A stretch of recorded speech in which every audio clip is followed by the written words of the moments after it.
All right, welcome. Well, there's some new news out there. First off, let me just say that the trucking market is still on the way down. As of the latest CAS freight index that just came out, the CAS transportation index reports that have been released indicate that a 7.6% year over year decrease in shipments for the month have happened, and with a 3.5% decline compared to December of just this past year, 2023.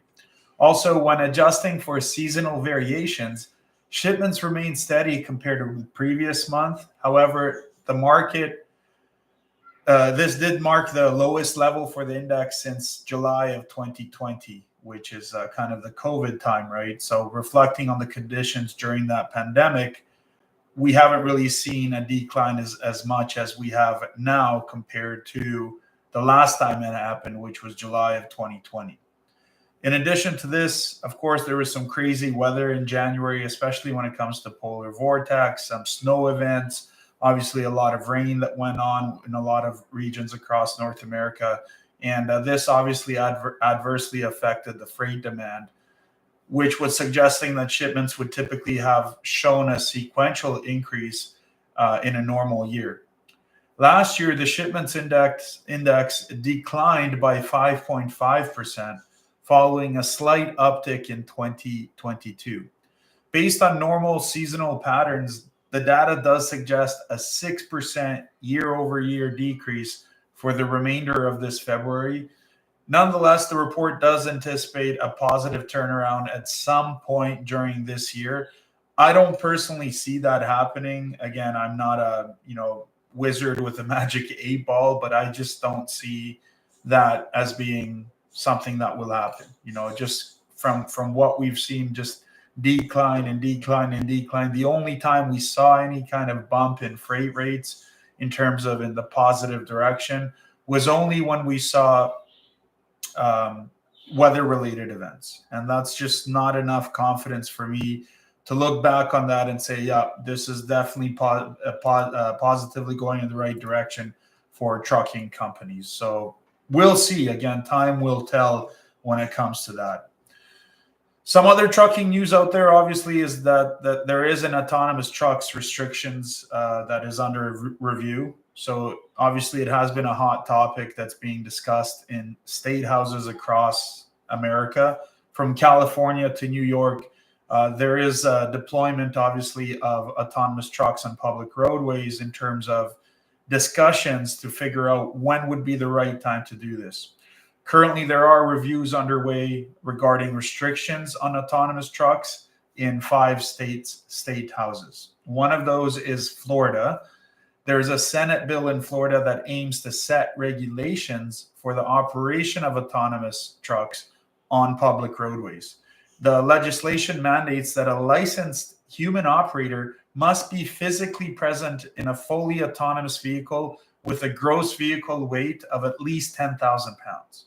So this requirement does apply specifically when the vehicle is engaged in transporting goods or, of course, passengers on Florida's public roads.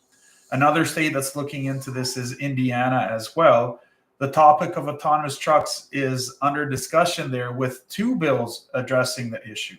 Currently, the state law lacks a provision regarding the necessity of a human operator in automated vehicle platoons. Okay. Now, the proposed bills in both chambers of the State House seek to amend statutes to explicitly state that operating an autonomous tractor trailer on a highway for passenger or goods transportation requires the presence of a human operator in the vehicle. In addition to this, Iowa is another state. An Iowa bill is tackling the operation of autonomous trucks. Currently, the state law permits driverless capable vehicles to operate without a physically present conventional human driver, of course. However, there's a bill that they named SF 2218 that would necessitate a conventional driver to be physically present in driverless capable vehicles used for commercial purposes. And under this bill, a human operator would be required to monitor the vehicle's operation and intervene whenever it would be necessary.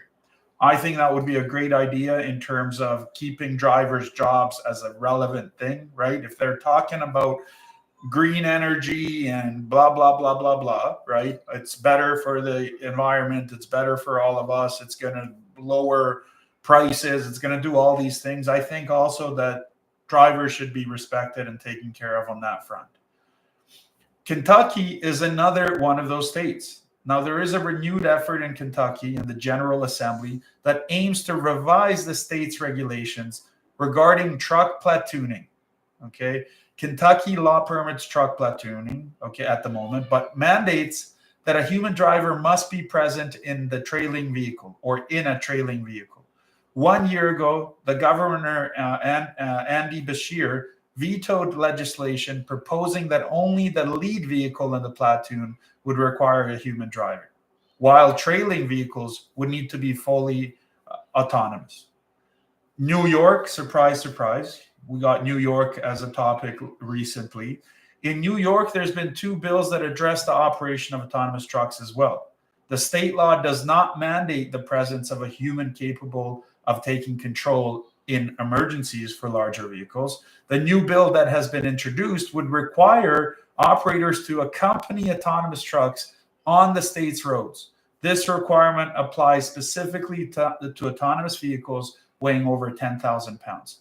And while they're at it, hopefully they can get rid of the highway use tax. I would love for that to happen. It's not fun when we got to do renewals for that stuff and respectively quarterly pay for that kind of stuff in essence.